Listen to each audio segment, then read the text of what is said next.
एक दिन अचानक गांव के पास वाली नदी में अधिक पानी आ गया।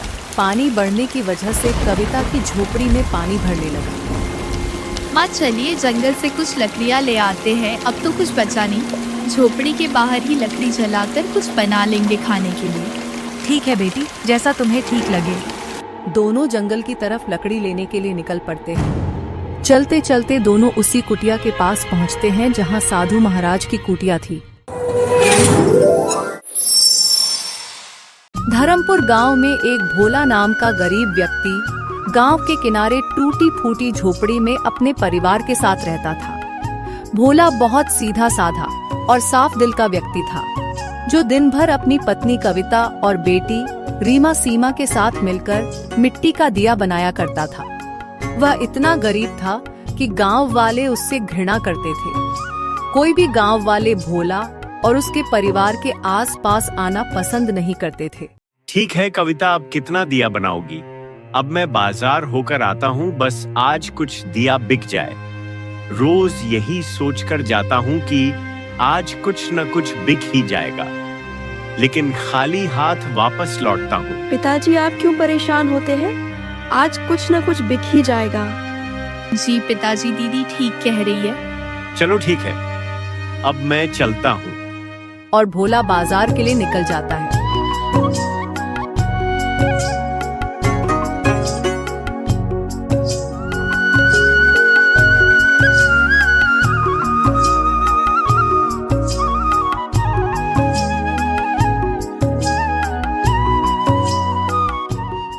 दिया ले लो, दिया शुद्ध काली मिट्टी के बने दिया ले लो, रंग बिरंगे दिया ले लो।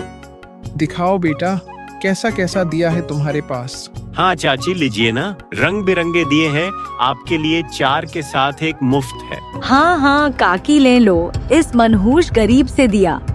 पता नहीं इसका दिया खरीद कर न जाने हमारे घर पर भी गरीबी आ जाए। भोला ये सब बातें सुनकर दुखी हो जाता है। कोई बात नहीं बेटा, मैं भी एक गरीब बुढ़िया हूँ। गरीबी अमीरी सब समय का खेल है। तुम मुझे 4 दिया दे दो।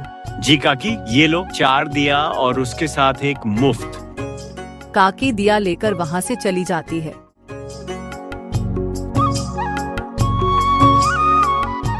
सुबह से शाम होने को आई है, अब मुझे घर चलना चाहिए। मेरी पत्नी और बेटी मेरा इंतजार कर रही होगी। भोला बहुत ही शांत स्वभाव का व्यक्ति था। वह हर रोज की तरह बाजार में दिया बेचने आया था। हर रोज भोला का 4-5 दिया बिकता था, या किसी दिन बिकता ही नहीं था। लेकिन आज भोला का 15 दिया बिक चुका था। इस कारण भोला बहुत खुश था। आज लग रहा है कि मेरे साथ कुछ अच्छा हुआ है। चलो कम से कम इतने पैसे में 2-3 दिन का राशन आ ही जाएगा। रीमा सीमा सुनकर ही खुश हो जाएगी। आखिरकार मेरी बच्चियों को अपने पिता की गरीबी का सामना करना पड़ता है। उसने कुछ पैसों के रीमा सीमा के लिए नए कपड़े ले लिए। भोला खुश होकर अपने घर की ओर जा ही रहा था, तभी भोला को पीछे से आवाज आई। अरे वो भोला, जरा ठहरो तो, मुझे तुमसे कुछ जरूरी बात करनी है। हाँ भैया बोलिए।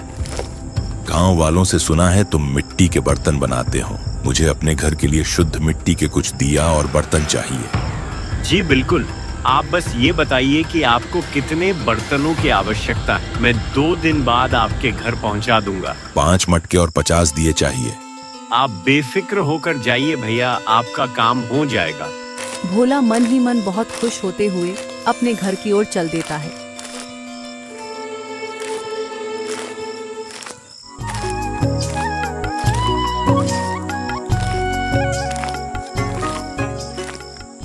अरे ओ रीमा सीमा बिटिया, इधर आओ, देखो मैं तुम्हारे लिए कि क्या लाया हूँ। हाँ पिताजी, क्या लाए हैं हमारे लिए? ये देखो, मैं तुम दोनों के लिए नए नए कपड़े लाया हूँ। रीमा सीमा दोनों कपड़े को देखकर बहुत खुश हो जाती है। कविता भी अपनी बेटी को खुश देखकर बहुत खुश हो जाती है।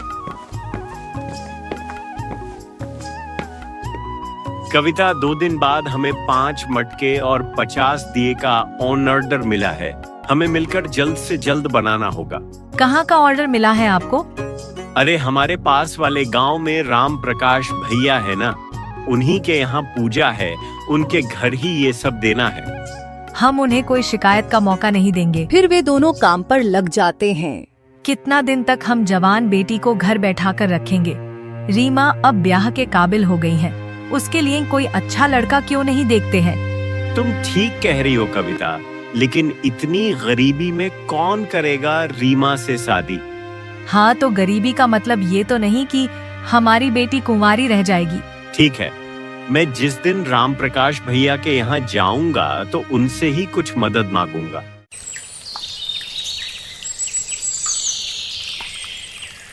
दो दिन बाद भोला मिट्टी के बर्तन को तैयार करके राम प्रकाश के यहाँ निकल पड़ता है।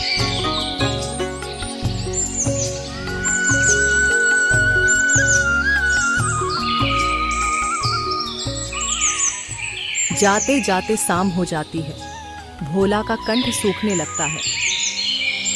कहीं आस से पास में किसी का घर भी नहीं है, इतना जोरों की प्यास लगी है। चलते चलते भोला को रास्ते में एक छोटा तालाब दिखाई देता है। भोला अपने बर्तन वाले पोटली को वहीं रख देता है और पानी पीने चला जाता है।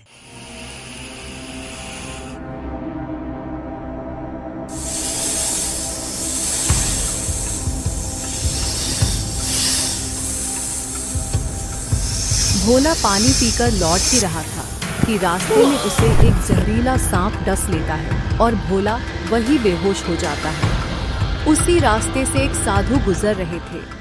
उनकी नजर भोला पर पड़ता है, जो बेहोश जमीन पर पड़ा था। साधु महाराज भोला के पास जाते हैं। इसे तो कोई जहरीला सांप ने डस लिया है। साधु महाराज भोला को अपने कुटिया में ले जाते हैं। 4 दिन बीत जाता है, भोला को होश नहीं आता है। उधर उसकी पत्नी और बेटी भोला को खोजते खोजते राम प्रकाश के यहाँ पहुँच जाते हैं।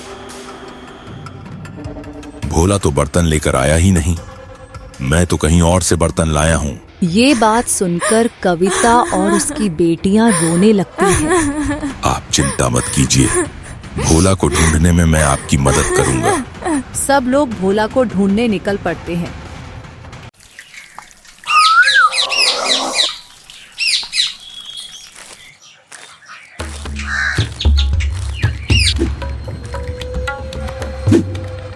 काफी समय हो जाता है, लेकिन भोला कहीं दिखाई नहीं देता है। सब लोग थककर अपने घर चले जाते हैं। पता नहीं पिताजी कहाँ और किस हाल में होंगे। 1 महीना बीत गया, लेकिन भोला का कोई खबर नहीं आया।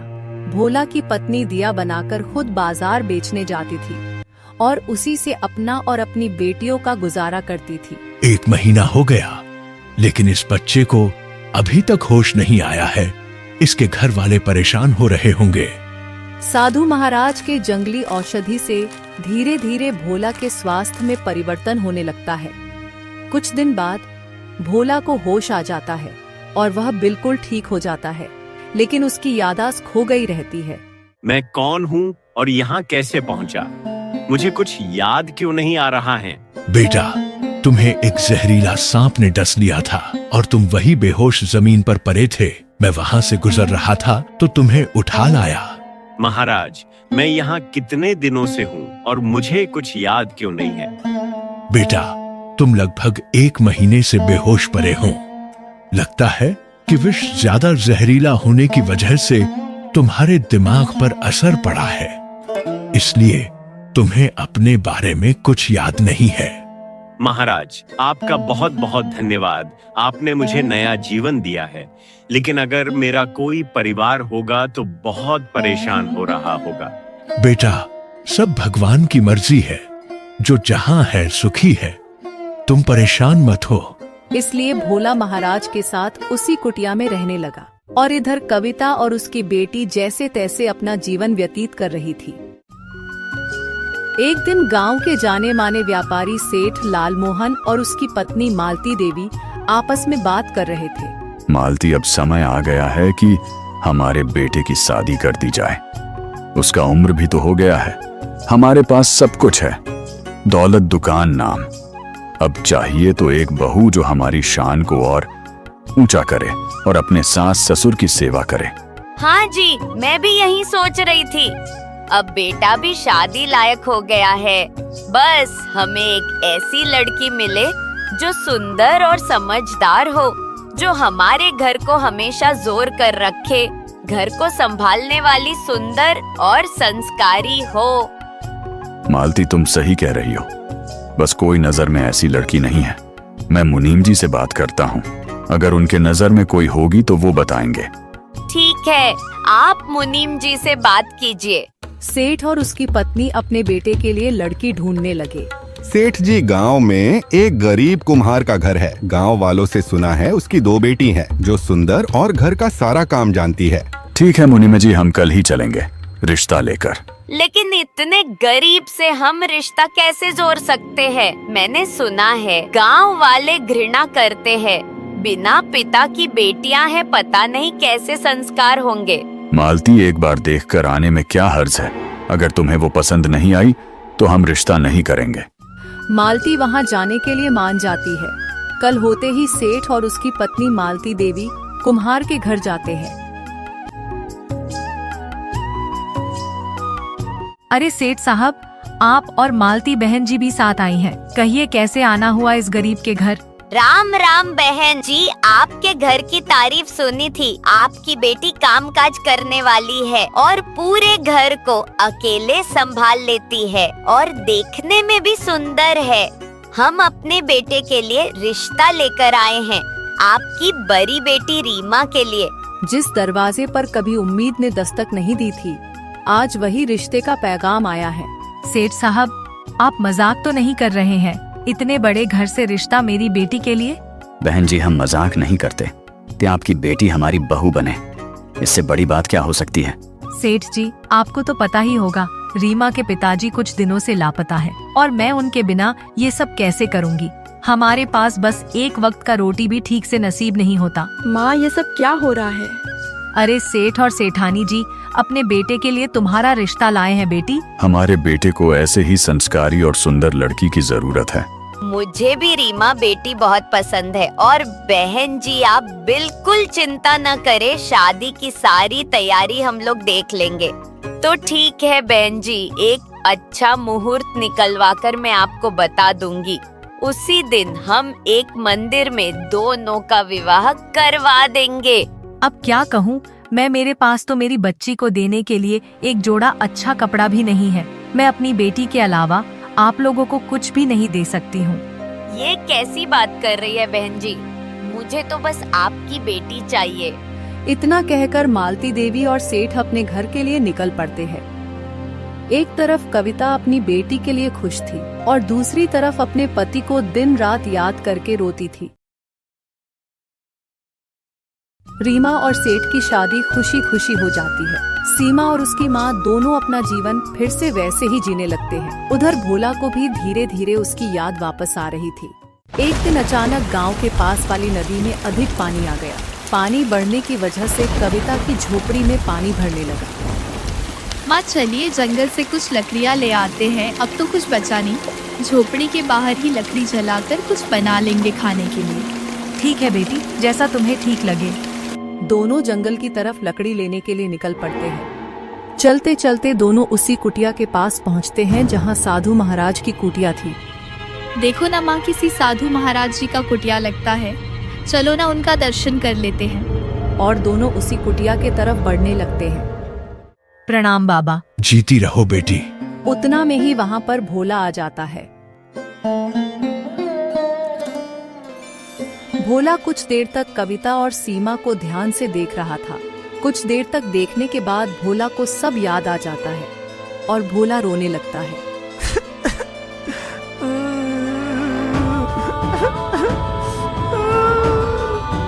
महाराज जी, मुझे सब याद आ गया। ये मेरी पत्नी और बेटी है कविता। मुझे माफ कर दो, मेरी वजह से न जाने तुमने क्या क्या झेलना पड़ा होगा। कविता और सीमा खुशी से भोला के गले लग जाते हैं। अब मुझे आज्ञा दे महाराज, आपने मेरी बहुत सहायता की है। आपकी वजह से मुझे नया जीवन और अपने परिवार से दोबारा मिलने का मौका मिला है। नहीं बेटा, तुमने इतना दिनों में अपना सारा कर्ज उतार लिया। बेटा, अब तुम्हें भगवान ने नया जीवन दिया है। जाओ अपने परिवार के साथ खुशी से जीवन बिताओ। तुमने मेरी बहुत सेवा की है। मैं तुम्हें उपहार में कुछ देना चाहता हूँ। नहीं महाराज, मैं आपसे कुछ नहीं लूंगा। आपने पहले ही मेरे लिए बहुत कुछ किया है। लो बेटा, इस मिट्टी से तुम एक दिया बनाकर अपने घर के आंगन में रात को जलाना याद रहे। इस दिए को रात में बनाना ये कोई साधारण मिट्टी नहीं है और इसे कोई और व्यक्ति न देखे। भोला अपने परिवार के साथ मिट्टी को लेकर अपने गांव के लिए निकल पड़ता है। कविता, मैंने तुम्हें बहुत कष्ट दिया है, लेकिन अब सब ठीक होगा। देखो, भाग्य ने हमें नई राह दिखाई है। आप मिल गए मेरे लिए बहुत है। अब बस हम पहले की तरह साथ रहेंगे। वो उसी रात को वो उस मिट्टी का दिया बनाकर आंगन में रख देता है।